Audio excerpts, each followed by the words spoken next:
जय श्री राम प्यारे बच्चों। तो आज हम स्टार्ट करने वाले हैं क्लास 7th का एसएसटी का सेकंड चैप्टर मौसम को समझना। बच्चों मौसम को समझने के लिए सबसे पहले हमें ये पता ज़रूर होना चाहिए कि बच्चों मौसम होता क्या है। ठीक है, अब बेटे अगर हम मौसम की बात करें तो मौसम क्या होता है उसको उसके लिए बेटे आपको तीन चीज़ें समझनी पड़ेंगी। एक होता है बेटे मौसम, एक होता है बेटे जलवायु, है ना।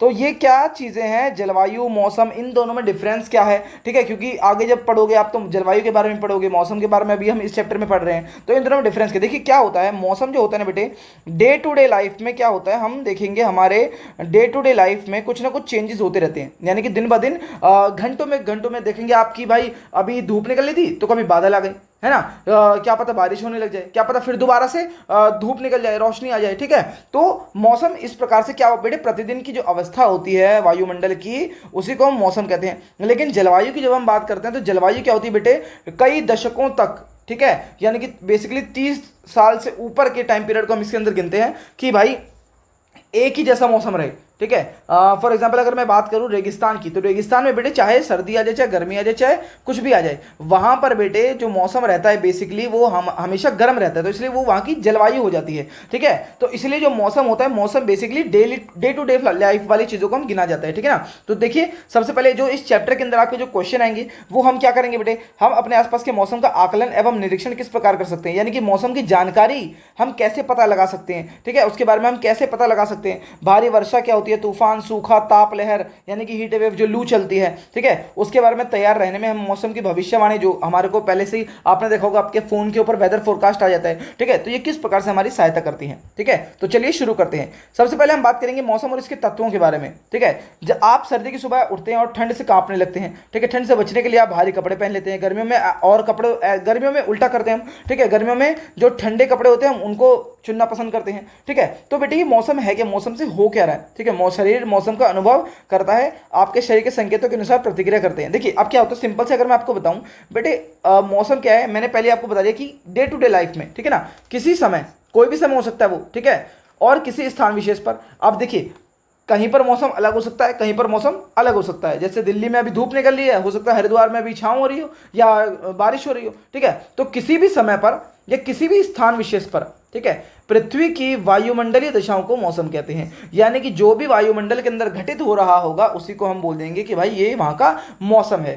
ठीक है, अब वायुमंडल क्या होता है, वायुमंडल बेटे वायु की परत होती है। देखिए हमारी धरती के ऊपर वायुमंडल की कई सारी परतें हैं। ठीक है, हवा के अंदर कई सारी गैसेज हैं। ठीक है, ये हमारा सबसे नीचे आता है क्षोभ मंडल। ठीक है, ये आप अगली आने वाली क्लासेस में ही पढ़ोगे, क्षोभ मंडल, बहिर्मंडल, संताप मंडल से इन सब के बारे में आप पढ़ोगे। ये ना क्षोभ मंडल के ऊपर संताप मंडल है। ठीक है, इसके ऊपर देखिए यहाँ पर एक ये वाली जो लेयर है ये ओजोन लेयर है हमारी, है ना। और यहीं पर जो हमारा क्षोभ मंडल है ना बेटे, यहीं पर सारा का सारा वातावरण की सारी प्रक्रियाएं होती हैं। जितना भी मौसम का बदलना हो गया, बादल हो गए, जो भी है बारिश वगैरह, सब के सब यहीं पर होता है, क्षोभ मंडल के अंदर ही होता है। ठीक है, तो इसी के बारे में हमको पढ़ना है। ठीक है, तो सरल शब्दों में कहें तो एक गैसीय परत होती है वायुमंडल बेटे, जो कुछ ग्रहों को घेरे रखती है। ठीक है, पृथ्वी के संदर्भ में हम इसको गैसों को वायु बोल देते हैं। ठीक है, अगर हम बात करें तो पृथ्वी के अंदर ना बेटे वायुमंडल की कई सारी परतें हैं। सबसे निचली परत है ट्रोपोस्फियर यानी कि क्षोभ मंडल, उसके ऊपर समताप मंडल, ठीक है, फिर ऐसे करके बहिर्मंडल भी आता है, ठीक है, मध्य मंडल भी आता है, तो बहुत सारे मंडल आते हैं। ठीक है, और सबका अलग अलग एक सीमा है, अलग अलग बाउंड्रीज हैं। तो जब हम बात करते हैं जो भी हमारा पृथ्वी के सबसे निकट वाली जो परत है वो बेटे क्षोभ मंडल ही है, यानी कि ट्रोपोस्फियर है। ठीक है, और यही वो क्षेत्र है जहां पर आपका वनस्पतियां यानी कि जीव जंतु, पेड़ पौधे, प्राणी सारे के सारे रहते हैं और सांस लेते हैं। ठीक है, सारी की सारी मौसम की जितनी भी घटनाएं हैं, बारिश होना, धूप निकलना, सब कुछ यहीं पर होता है बेटे। ठीक है, जिसका हम इस चैप्टर में पढ़ने वाले हैं। इसकी जो लंबाई है बेटे वो आपकी 6 से लेकर 18 किलोमीटर लंबी हो सकती है परत। ठीक है ना। आगे देखिए, ध्रुवों जहाँ पे ठंडी वायु सिकुड़ती है पर यह परत पतली हो जाती है, और उष्णकटिबंधीय ट्रॉपिकल क्षेत्र पर यहाँ पे गर्म हवा होती है, वहाँ पर यह परत बेटे मोटी हो जाती है। ठीक है ना। आगे देखिए मौसम के वर्णन कर, देखिए जब हम मौसम की बात करते हैं ना कि भाई यार आज तो ऐसा मौसम हो रहा है, कैसा मौसम हो रहा है, हम कुछ शब्दों का इस्तेमाल करते हैं। ठीक है, जैसे भाई आज तो गर्म मौसम है, बहुत ज़्यादा गर्मी लग रही है आज तो, है ना। आज तो ठंडा मौसम हो गया भाई, आज तो वर्षा हो रही है यानी कि बारिश हो रही है, मेघाच्छादित है, मेघाच्छादित मतलब बादल छाए हुए हैं, आज तो आर्द्र है, आज तो मौसम भाई यानी कि नमी है मौसम के अंदर। है ना, बर्फीला मौसम है, तूफानी मौसम है। तो ये कुछ शब्द हैं जिनका हम मौसम के लिए इस्तेमाल करते हैं, ठीक है। अगर लोकल लैंग्वेज में भी बात करें जैसे hot, cold, warm, chilly, crisp, pleasant या प्लीजेंट, ठीक है, इंग्लिश में बोले तो ऐसे शब्दों का हम इस्तेमाल करते हैं मौसम की जानकारी के लिए, ठीक है, मौसम के बारे में बताने के लिए कि भाई आज ऐसा मौसम हमारे यहाँ पर हो रहा है, ठीक है। तो कुछ मौसम के तत्व होते हैं। अब बेटे मौसम की जानकारी के लिए हमें कुछ मौसम की चीज़ों को देखना पड़ता है, ठीक है, जैसे कि टेम्परेचर, तापमान। अब तापमान के द्वारा हम पता लगा पाएंगे कि भाई मौसम ठंडा है या गर्म है, ठीक है। अब एक सिंपल सा मैं आपसे क्वेश्चन पूछता हूँ, हमको कोई भी चीज़ गर्म और ठंडी कब लगती है, ठीक है, हमको कब पता लगेगा कि भाई ये तापमान आज गर्म है, आज तापमान ठंडा है, कैसे पता लगेगा बताइए, ठीक है। आप इसका कमेंट में आंसर दे सकते हैं, लेकिन मैं आपको बता देता हूं। देखिए बहुत ही इजी सी चीज़ है, हमारी जो शरीर का जो बेटे तापमान होता है ना, हमारे शरीर का तापमान, ठीक है, वो होता है 36 डिग्री से 37 डिग्री के बीच का, ठीक है, 36 से 37 डिग्री सेल्सियस हो सकता है, ठीक है। अब क्या होता है बेटे, जो भी 36 डिग्री से नीचे का तापमान होगा, ठीक है, मान लीजिए 20 डिग्री अगर तापमान हो रहा है बाहर, ठीक है, तो हमें लगेगा भाई वो ठंड हो रही है आज तो ज़्यादा, ठीक है। लेकिन अगर वहीं पे 40 डिग्री अगर मैं सेल्सियस बोल दूं, आज तो 40 डिग्री सेल्सियस तापमान है, यानी कि वो हमारे बॉडी टेम्परेचर से क्या हो जाएगा, ज़्यादा गर्म हो जाएगा, ठीक है। तो हम बोलेंगे भाई गर्म लग रहा है। तो तापमान नापने के लिए आपने थर्मामीटर के बारे में पढ़ा होगा, है ना। तो हमें कोई भी चीज़ गर्म ठंडी लगती है कब पता चलता है, ये मैंने आपको बता दिया, ठीक है। इसके अलावा वर्षण, अच्छा वर्षण में आपको लग रहा होगा भाई बारिश की बात कर रहे हैं। देखिए वर्षण बेटे बारिश नहीं होता है, ठीक है, वर्षण के अंदर सब कुछ आ जाता है। वर्षण को इंग्लिश में बोलते हैं प्रेसिपिटेशन, ठीक है, जैसे कि जल के सभी रूप, जैसे कि वर्षा भी, बर्फ भी, हिम यानी कि बर्फ, सहिम वृष्टि, बर्फ के साथ साथ थोड़ी थोड़ी बूंदाबांदी भी हो रही है, ठीक है, ओले हो गए, जो भी आकाश से धरती पर गिरता है पानी के प्रत्येक रूप को हम वर्षण के अंदर गिनते हैं, ठीक है। ये भी मौसम का एक तत्व होता है। तीसरा तत्व है बेटे वायुमंडलीय दाब, ठीक है। आप हमारी जो हवा है ना बेटे, वो चारों तरफ से हमको घेरे रखती है, ठीक है। तो हमें इसका जो दबाव है वो प्रेशर फील नहीं होता। लेकिन मान लीजिए कि अगर भाई तूफान आ जाए, तो तूफान में हवा एक ही डायरेक्शन में आती है ना, तो उसलिए हम क्या होता है बेटे, और हमें फोर्स लगता है, ठीक है। लेकिन ऐसा नहीं है कि भाई हवा फोर्स नहीं लगाती, हवा अभी नॉर्मल भी हवा है, वो भी हमारे ऊपर फोर्स लगा रही है, ठीक है ना। वायु का वह दबाव जिसे हम पृथ्वी की सतह पर अनुभव करते हैं उसी को वायुमंडलीय दाब कहते हैं, जिसको हम एटमॉस्फेरिक प्रेशर के नाम से भी जानते हैं, ठीक है। अगला आता है पवन। अच्छा वायु के बारे में हमने पढ़ा, पवन क्या होती है। देखिए बेटे कुछ नहीं, जिस वायु को दिशा दे दी जाए, ठीक है, गति और दिशा दोनों चीजें दे दी जाए, ठीक है, उसको हम पवन कह देंगे। कि भाई पर्टिकुलर डायरेक्शन में, आपने अपने बड़े बूढ़े बुजुर्गों को कहते हुए सुना होगा भाई पुरवाई चल रही है, बारिश आएगी, आज तो पुरवाई चल रही है, बारिश आएगी। अब ये क्या सिस्टम है, ठीक है, पुरवाई यानी कि पूरब से चलने वाली हवाएं, पूरब दिशा के बारे में बता रहे ना। तो यानी कि जो हमारी पवनें होती हैं बेटे, वो निश्चित दिशा के अंदर बहती हैं, ठीक है ना। अगला जो हमारा मौसम का तत्व वो है बेटे आर्द्रता, यानी कि इंग्लिश में बोलते हैं ह्यूमिडिटी। अब हमारी जो हवा है बेटे, उसके अंदर ना कुछ पानी की मात्रा होती है, जलवाष्प की मात्रा होती है, ठीक है। अब हमारे जो वातावरण है उसके, जैसे बादल हो गए बेटे, बादल भी तो एक पानी का ही रूप है ना, भाप बन के तभी तो बादल बने हैं ना। वो पानी जब भाप बना है तभी तो बादल बने हैं, और जब वो ठंडा होगा वापस से पानी बन जाएगा। तो हमारे वातावरण के अंदर छोटे छोटे पानी की बूंदें रहती ही रहती हैं, अगर नहीं होंगे तो जीवन ही नहीं हो पाएगा ना, ठीक है। तो जलवाष्प यानी कि गैस के रूप में जो पानी हमारा धरती पर होता है उसी को हम जलवाष्प कह देते हैं, ठीक है। अब यहाँ पर एक विचार करे का क्वेश्चन है कि भाई चेन्नई का कृष्णन कश्मीर में रहने वाले आमिर से बात कर रहा है। कृष्णन ने कहा पिछली रात की वर्षा के बाद चेन्नई में ठिठुरन हो गई, चेन्नई में ठंड बढ़ गई भाई।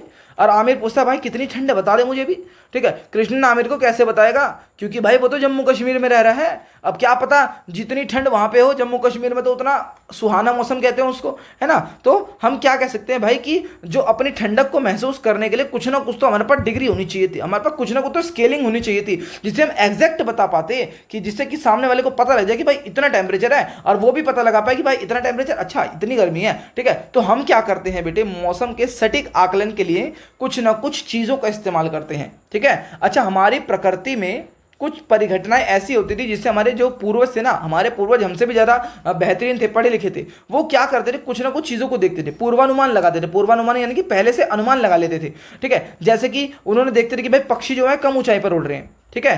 अंडे ले जाती हुई चींटियां, ठीक है, काष्ठफल मेवे में एकत्रित करती हुई गिलहरियां अपना खाना इकट्ठा कर रही है। मेंढकों की तेज तेज टर्राहट, ठीक है, चीड़ के शंकों का खुलना और बंद होना, ठीक है। और ये सारे के सारे संकेत किसके बारे में थे बेटे, कि भाई आज तो बारिश आएगी या तो तूफान आने वाला है, ठीक है। और यही ज्ञान आगे आगे बढ़ता चले गया, पीढ़ी दर पीढ़ी हमारे जो पूर्वज थे एक दूसरे को बताते चले गए, ठीक है। इसका इस्तेमाल हम कर सकते हैं। देखिए यहाँ पर एग्जाम्पल भी दिया हुआ है, फोटो के साथ आपको बता रखा है। देखिए चींटियां अंडे ले जा रही हैं, ठीक है, पश्चिमी घाट में जंगल की वर्षा में संभावना में टर्राता हुआ मेंढक, ये आपका वो चीड़ का फेल वो हो गया फल, ठीक है, बंद हो गया फिर खुल गया, ठीक है ना, तो ये सब हो गया, ठीक है। मौसम विज्ञान क्या होता है? मौसम और इसके विकास को व्यवस्थित अध्ययन होते हैं, यानी कि पढ़ाई होती है एक तरीके से, मौसम के बारे में जो पढ़ाई करते हैं उसके वो हम मौसम विज्ञान कहते हैं, ठीक है। आगे देखिए कि भाई मौसम विज्ञानी इस बात का अनुमान लगाने का प्रयास करते हैं कि किसी प्रदेश का विशेष घंटों में, यानी कि कुछ टाइम बाद या कुछ दिन बाद, यहाँ तक कि कुछ हफ्ते बाद का मौसम कैसा होगा। अगर आपके पास फ़ोन है ना, तो आपके फ़ोन में ना जो विंजेट लगाते हैं ना, उसमें बेटे अगर आप देखोगे तो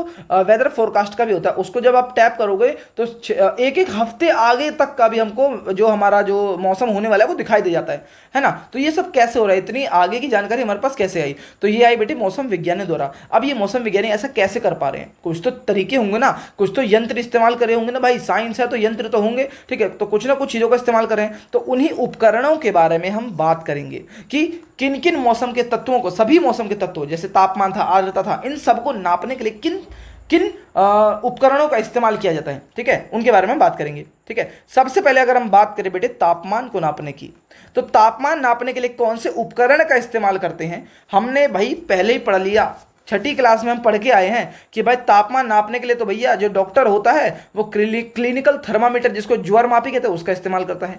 प्रयोगशाला वाले जो विज्ञान वाले जो लैब वाले लोग होते हैं वो प्रयोगशाला तापमापी का इस्तेमाल कर लेते हैं। लेकिन कमरों के अंदर बेटे क्या करते हैं हम, कक्ष तापमापी का इस्तेमाल भी करते हैं, ठीक है ना। सेल्सियस के रूप में नापते हैं या तो तापमान को, या तो फ़ारेनहाइट के रूप में नापते हैं, ठीक है। जैसे 15 डिग्री सेल्सियस होगा तो डिग्री सी लगा देंगे, और 59 डिग्री फ़ारेनहाइट है तो 59 डिग्री एफ लगा देंगे, है ना।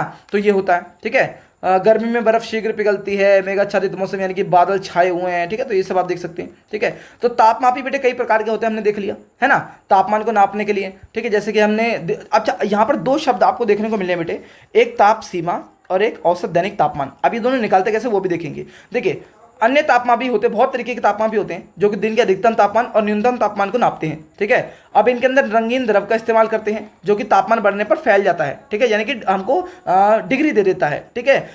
आज के टाइम पर हम ज़्यादातर जो डिपेंडेंट है वो डिजिटल तापमापी के ऊपर है, ठीक है, जो जिसमें बैटरी लगाई जाती है, ठीक है, क्योंकि वो ज़्यादा सटीक होते हैं और अधिक आंकड़े हमको दे सकते हैं, ठीक है। वास्तव में तापमान के रिकॉर्ड का उपयोग अन्य महत्वपूर्ण सांख्यिकी, अच्छा यहाँ पर दो चीज़ों के बारे में पढ़ेंगे।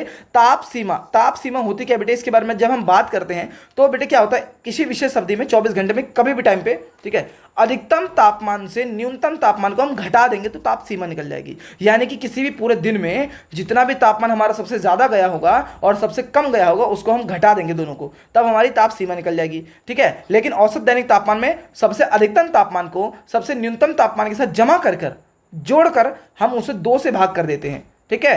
दोनों को अधिकतम तापमान को प्लस करके न्यूनतम तापमान के साथ बटे में 2 लगा देते हैं तो हमारा औसत दैनिक तापमान भी बेटे निकल जाता है, ठीक है। सांख्यिकी क्या होती है, प्रतिरूपों को पहचानने, घटनाओं को समझने अथवा भविष्यवाणी करने के लिए, सूचनाओं को एकत्रित करने के लिए वो तकनीक होती है, ठीक है ना। तो ये आप देख सकते हैं। अच्छा हमारे यहाँ पर भारत मौसम विज्ञान विभाग, ठीक है, इसकी स्थापना 1875 में की गई थी। इसमें एक श्लोक लिखा है, आदित्यात् जायते वृष्टि, यानी कि सूरज से वर्षा होती है। सूरज से वर्षा होती है, ये कैसे कह सकते हैं हम कि भाई सूरज से बारिश कैसे हो रही है, बारिश तो बादलों से होती है। लेकिन बेटे बादल बनते भी तो किसकी वजह से हैं, जल चक्र के बारे में आपको इसी बारे में पढ़ना पड़ेगा, क्योंकि जल चक्र में क्या होता है, सूरज भगवान की वजह से ही क्या होता है, हमारा जो समुद्र का पानी वो भाप बन के उड़ता है। तो मेजर जो सोर्स है बारिश का वो भी हमारे सूर्य भगवान ही है, ठीक है। तो इसलिए ये श्लोक हमने इसके अंदर लिखा हुआ है कि सूरज से वर्षा होती है, वर्षा से भोजन उगता है और भोजन या अन्न से जीव उत्पन्न होते हैं, ठीक है। अब सूरज से वर्षा क्यों होती है मैंने आपको पहले बता दिया है, इसके बारे में आप लिख सकते हैं कमेंट में, ठीक है। आगे देखिए यहाँ पर तापमान आपको बता रखा है, ठीक है ना। इसका आप दोनों का ताप सीमा भी निकाल सकते हैं, औसत दैनिक तापमान निकाल सकते हैं, ठीक है ना, आप ये चेक कर सकते हैं। अगला जो वो हमारा बेटे मौसम का जो एक तत्व है वर्षण। अब वर्षण को नापने के लिए हम क्या करते हैं, ठीक है, वर्षण को नापने के लिए बेटे वर्षा मापी का इस्तेमाल किया जाता है, ठीक है। अब कई बार आपने सुना होगा कि भाई आज इस स्थान पर न्यूज़ चैनल में बताते हैं कि भाई आज दिल्ली में 30 मिलीमीटर बारिश हुई, आज दिल्ली में 30 मिलीमीटर बारिश हुई। ये भाई बारिश को नाप कैसे लिया, कौन सा ऐसा उपकरण है जिससे बारिश को नाप लिया गया, ठीक है। देखिए इसको बोलते हैं बेटे हम वर्षा मापी। क्या बोलते हैं बच्चों, वर्षा मापी बोलते हैं, ठीक है। ये बेसिकली संग्रह कीप में गिरता है, पानी जो होता है ना, पानी इस कीप में गिरेगा बारिश का धीरे धीरे, और यहाँ पर हमने स्केल लगा रखा है पूरा, जितना जितना पानी इकट्ठा होगा उतने को बोल देंगे भाई इतना पानी आज इतनी बारिश हुई है हमारी, ठीक है। तो उसे बेलनाकार नली में एकत्रित किया जाता है पानी को, ठीक है। और नली पर क्या होता है बेटे, अंकित रहते हैं, नाप अंकित रहते हैं, ठीक है ना। जैसे कि अगर जल 5 मिलीमीटर तक होता है तो हम बोलेंगे कि भाई इस क्षेत्र में 5 मिलीमीटर की बारिश हुई है, ठीक है। ऊपर दर्शाए गए चित्रानुसार एक वर्षामापी बनाई। अच्छा, ये तो आप बना के चेक कर सकते हैं, ठीक है। अब लेकिन बेटे क्या होता है ना, इसमें ऐसी वर्षामापी को हमें ऐसी जगह पे रखना होता है जहां पे कोई भी रुकावट ना आए, यानी कि पानी गिरने में कोई रुकावट नहीं आनी चाहिए, ठीक है। तो ये होता है, ठीक है ना। अगला जो है बेटे वो है हमारा वायुमंडलीय दाब। अब वायुमंडलीय दाब को नापते कैसे हैं उसके बारे में हम देखेंगे, ठीक है। सभी मौसम के तत्वों के बारे में हम जान रहे हैं जिनको किस प्रकार से नापा जाता है, कौन कौन से उपकरणों का हम इस्तेमाल करते हैं। जैसे कि हमने तापमान के बारे में पढ़ा, उसको तापमापी से नापते हैं। हमने वर्षण के बारे में पढ़ा, जिसको हम किससे नाप रहे हैं बेटे, वर्षामापी से नाप रहे हैं। अगला है बेटे वायुमंडलीय दाब, ठीक है। हमारा शरीर तापमान और वर्षा से भली भांति परिचित है, ठीक है, लेकिन आंधी या तूफान आने से पहले हमें लगता है कि भाई मौसम ना भारी भारी हो जाता है, ठीक है। ये जो है ये बेटे वायुमंडलीय दाब से संबंधित होता है, ठीक है, जो वायु के भार के द्वारा हमारे ऊपर और आसपास लगाया जाता है, ठीक है। वायुमंडलीय दाब बेटे क्या होता है, समुद्र के पास तो बहुत ज्यादा होता है, ठीक है, और जैसे जैसे पहाड़ों पे जाते हैं वहां पर वो कम होता जाता है, ठीक है, क्योंकि पहाड़ों की हवा बेटे हल्की हो जाती है, ठीक है, वहां पर ऑक्सीजन की मात्रा कम हो जाती है, ठीक है। ये रहा, ऑक्सीजन की मात्रा वहां पर कम हो जाती है और रक्त में कम ऑक्सीजन के कारण हम बेटे क्या करते हैं, शरीर को गतिशील रखने का अधिक परिश्रम करते हैं, क्योंकि सांस लेने में दिक्कत होती है, ठीक है ना। लोग कभी कभी ऊंचे स्थानों पर सांस फूलना, चक्कर आना, थकावट, ये सारी चीजें उनको महसूस हो सकती हैं। इसका तात्पर्य यह नहीं है कि वायुमंडलीय दाब नीचे के मैदान में अथवा तटों पर हमेशा अधिक होता है। अच्छा, कभी कभी क्या होता है ना कि समुद्र के आसपास भी तापमान बहुत ज़्यादा कम हो जाता है, लेकिन इसके बहुत ही घातक परिणाम होते हैं, ठीक है। इसको बोलते हैं, सबसे पहले तो बेटे इसको जब भी समुद्र के आसपास या जो भी निचली जगह पर हमारा जो तापमान कम हो जाएगा ना, तो उसको बोलेंगे गर्त, यानी कि डिप्रेशन अथवा निम्न दबाव तंत्र बोला जाता है। मौसम विज्ञानी इसको ये नाम देते हैं, ठीक है। और जब भी ऐसा होता है ना तो कभी कभी तूफान आ जाता है या फिर चक्रवात आ जाता है, ठीक है, तो बहुत ही ज़्यादा भीषण नुकसान होता है, ठीक है। अब वायुमंडल को नापते कैसे, वायुमंडलीय दाब को, इसको नापते हैं बेटे वायु दाब मापी के द्वारा। किसके द्वारा, वायु दाब मापी के द्वारा, ठीक है। ये भी अनेक प्रकार के होते हैं, ठीक है, और इसकी जो यूनिट इकाई है जिसमें इसको नापते हैं वो है मिलीबार, ठीक है। और वायुमंडलीय दाब की अगर हम बात करें तो समुद्र तट पर बेटे ये 1013 मिलीमीटर के बराबर हो सकता है, या इससे थोड़ा कम ज़्यादा भी हो सकता है, ठीक है। और पहाड़ों में ये 1000 मिलीमीटर से भी कम होने का संकेत देता है, ठीक है। अब जैसे कि एग्जांपल की अगर हम बात करें तो लद्दाख में खारदुंग लायक जगह जो बहुत ऊंचाई पर है, समुद्र तल से 5600 मीटर, ठीक है, इतनी ऊंचाई पर है, तो यहाँ पर जो हमारा जो वायु दाब है वो 650 मिलीबार है, ठीक है। तो ये आप देख सकते हैं। आगे देखिए, अगला है पवन। पवन को कैसे नापेंगे, पवन को नापने के लिए देखिए, पवन होती क्या है, पवन होती है बेटे उच्च दबाव से निम्न दबाव की तरफ हवा जब चलती है ना, उच्च दबाव से निम्न दबाव की तरफ हवा चलती है, उसी को पवन बोल देते हैं हम, ठीक है ना, ठीक है। अब लेकिन इसके साथ साथ में इसके पास गति भी होती है और दिशा भी होती है, यानी कि पर्टिकुलर दिशा में चलती हैं, ठीक है। ये देखिए हवा के द्वारा जो बीज है ना पेड़ पौधों के, वो एक जगह से दूसरी जगह पे ट्रैवल करते हैं, वो सब बता रखा है, ठीक है। पवन मौसम का एक महत्वपूर्ण तत्व होता है। मौसम का पूर्वानुमान लगाने में इसकी गति और दिशा महत्वपूर्ण भूमिका निभाती है। इसके अतिरिक्त वायुयान चालकों, नाविकों को पवन संबंधी आंकड़ों की जानकारी दी जाती है, ताकि कब हवाई जहाज उड़ाना चाहिए, कब नहीं उड़ाना चाहिए, मौसम कैसा रहेगा, उसके हिसाब से ये चीज़ें हम चेक कर सकते हैं, ठीक है ना, क्योंकि पवन उड़ानों और नौकायानों को प्रभावित करती है, ठीक है। तो ये सब है, ठीक है। आगे देखेंगे कि पवन की दिशा और गति को कैसे नापते हैं। इसके लिए यंत्र का इस्तेमाल जो होता है बेटे उसको बोलते हैं विंड वेन, यानी कि हिंदी में बोलते हैं वात दिक्सूचक यंत्र। वात यानी कि हवा, ठीक है, वात दिक्सूचक यंत्र, ठीक है। एक घूमने वाला फलक होता है इसके अंदर, एक छोर पर सूचक होता है या पॉइंटर बोलते हैं उसको, दूसरे छोर पर एक पूंछ होती है। जब पवन बहती है तो पूंछ धक्का मारती है और तब सूचक पवन की दिशा में मुड़ जाता है, ठीक है। यह हवा, हल्की हवा में भी बेटे काम करता है, जैसे कि एग्जाम्पल में आप यहाँ पर देख सकते हैं, ठीक है ना, वात दिक्सूचक यंत्र। आजकल ऐसे वाले इनका इस्तेमाल किया था, इनसे ना स्पीड नापी जाती है, ठीक है। जितनी बार भी दिए गए टाइम में ये घूमेगा उतनी ही पवन की स्पीड होगी, ठीक है ना। ये रहा, हवाई अड्डों पर इन यंत्रों का शंकु वाले इनका इस्तेमाल किया जाता है, ठीक है। उड़ान भरते समय, टेक ऑफ करते समय पवन की दिशा के बारे में जानकारी देते हैं, ठीक है ना। आगे देखेंगे कि भाई पवन की गति और दिशा को मापने के लिए सबसे सरल है पवन वेग मापी, ठीक है। ये वाला जो है इसको बोलते हैं पवन वेग मापी, ठीक है, ये वाला, ठीक है ना। ये इसमें 3 या 4 धातु के प्याले लगे होते हैं, ऊर्ध्वाधर स्तंभ पर घूमते रहते हैं। पवन जितनी तेज बहेगी उतनी ही तेज ये घूमने लग जाएंगे, ठीक है ना। एक निश्चित समय में जितनी बार घूमेंगे उतने ही किलोमीटर प्रति घंटा की रफ्तार से हम पवन को नाप लेते हैं, ठीक है। अगला जो हमारा टॉपिक है वो है आर्द्रता, यानी कि नमी। अब हम हवा के अंदर कितनी नमी है उसको कैसे नापेंगे, ठीक है। तो जलवाष्प की मात्रा को हम नापने के लिए बेटे पहली बात तो जो जलवाष्प है ना कई कारकों पर निर्भर करती है कि भाई तापमान कैसा है। देखिए अगर तापमान ज़्यादा होगा, यानी कि गर्मी अगर ज़्यादा होगी तो जलवाष्प उतना ही कम होगा, क्योंकि आपने देखा होगा सूरज की रोशनी में पानी भाप बनकर उड़ जाता है, ठीक है। तो जलवाष्प नहीं होगा, ठीक है। अगर तापमान ठंडा होगा तो जलवाष्प थोड़ा ज़्यादा होगा। पवन ज़्यादा तेज बह रही है तो जलवाष्प कम होगा। वायु दाब है तो भी, ठीक है, तो आर्द्रता बेटे निर्भर करती है कि कब आर्द्रता ज़्यादा होगी कब कम होगी। ठीक है, आगे देखिए, आर्द्रता को मापने के तरीकों को सीखकर हम सटीकता से उत्तर दे सकते हैं। ये तो आगे देखेंगे, यहाँ पे आ जाइए। वायु की आर्द्रता को सापेक्षिक आर्द्रता के रूप में नापा जाता है। ठीक है, यदि वायु में बिल्कुल भी जलवाष्प नहीं होगी तो प्रकृति में परिस्थितियां असंभव हो जाएंगी, यानी कि जीवन असंभव हो जाएगा। ठीक है, 0% आर्द्रता जब होगी। ठीक है, तो 100% अगर हम मान लें, ठीक है, कि वायु के अंदर 100% आर्द्रता है। ठीक है, व्यवहारिक रूप से अगर हम देखें नॉर्मली, तो जो शुष्क मौसम होता है ना, गर्मी वाला भी, उसमें भी 20 से लेकर 40% तक आर्द्रता होती ही होती है। ठीक है, लेकिन जब आर्द्र मौसम होता है, बारिश वाला मौसम होता है, ठीक है, तब 60 से लेकर 80% तक आर्द्रता बेटे बढ़ सकती है। ठीक है, तो ये होता है। ठीक है, दिल्ली में आर्द्रता 52% है और कोच्चि में 84% है। तो ये पूछ रहा है कि भाई गीले कपड़े जल्दी कहाँ सूखेंगे। तो देखिए, अब एक सिंपल सा लॉजिक मैं आपको देता हूँ बेटे, जब हवा में पहले से ही पानी है तो पानी सूखेगा कैसे।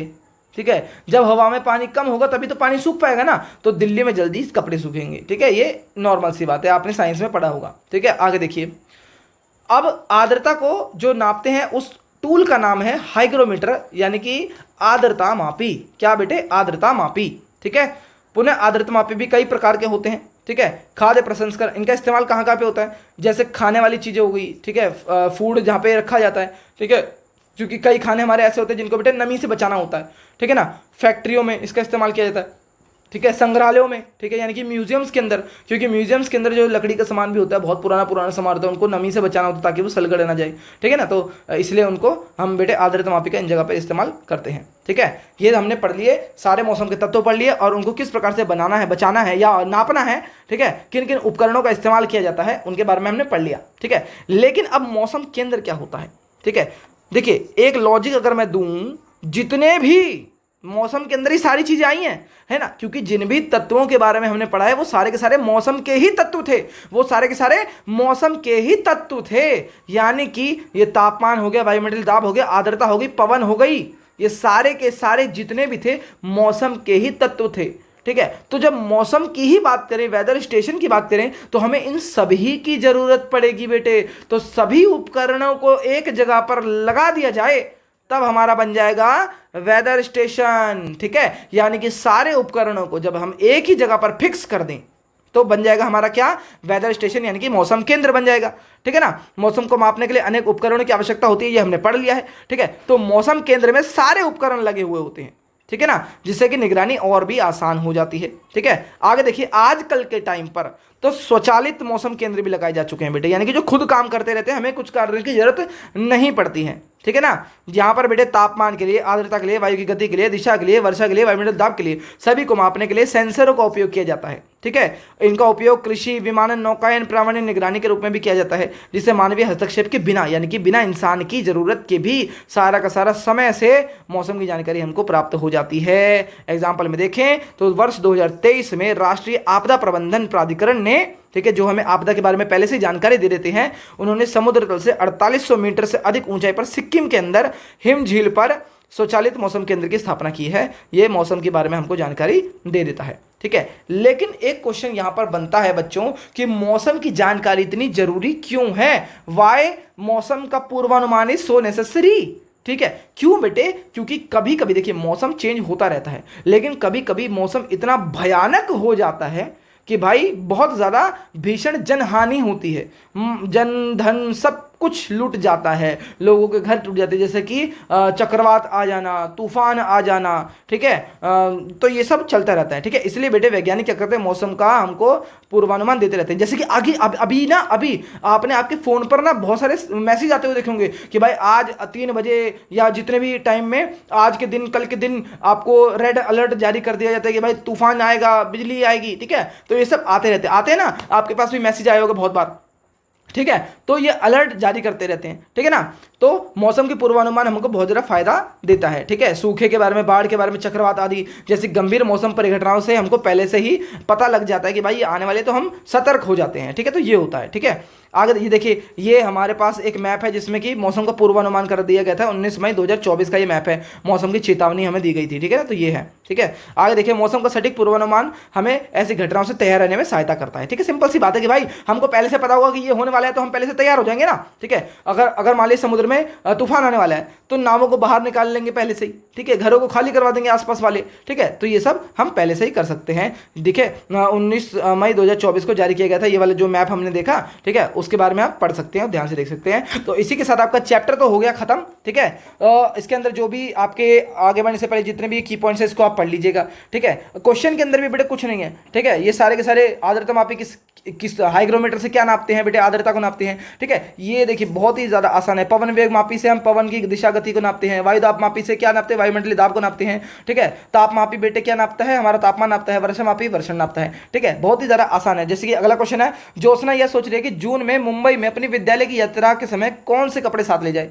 अब कहां जाना है उसको पहले देखिए, जगह याद रखिए, जून में मुंबई जाना है उसे, ठीक है। वह मौसम के पूर्वानुमान को देखती है। 29 डिग्री सेल्सियस और 84% आर्द्रता की भविष्यवाणी हुई पड़ी है कि भाई 29 डिग्री सेल्सियस है यानी कि ठंड तो रहेगी, ठीक है, लेकिन आर्द्रता भी रहेगी 84 यानी कि भाई चिपचिपा मौसम रहेगा, ठीक है। तो आप उसको क्या सलाह देंगे, तो सोचिए कि भाई ठंड है तो क्या क्या लेके जाना चाहिए उसको, ये सब आप सोचिए, ठीक है ना। इसके अलावा आर्द्रता भी है तो उसके उसके हिसाब से भी आप सोचिए और आप अपना क्वेश्चन अपने हिसाब से बना सकते हैं। आपकी जो ये वाली एनसीईआरटी है ना बेटे, ये चाहते हैं कि आप खुद इसका आंसर करें, ठीक है। आगे देखिए, कल्पना कीजिए कि आपका एक छोटा सा समूह वर्षा मापी यंत्र स्थापित कर रहा है, ठीक है। वर्षा मापी यंत्र बनाना है आपको, ठीक है ना। यहाँ उसे स्थापित करने के कुछ स्थान दिए गए हैं। विद्यालय का सब्जी उद्यान है, विद्यालय का भवन की छत है, ऊंचे चबूतरे के साथ खुला मैदान है, विद्यालय परिसर की दीवार है, विद्यालय प्रयोगशाला का बरामदा है। देखिए मैंने बताया था वर्षा मापी वहां लगाना चाहिए जहां पर कोई भी 1% भी उसको बाहरी कहे तो हस्तक्षेप ना हो, ठीक है। वो अपना खुले में रहे, ठीक है, जहां से बारिश अपने आप बिना रोक टोक के उसके अंदर जा सके।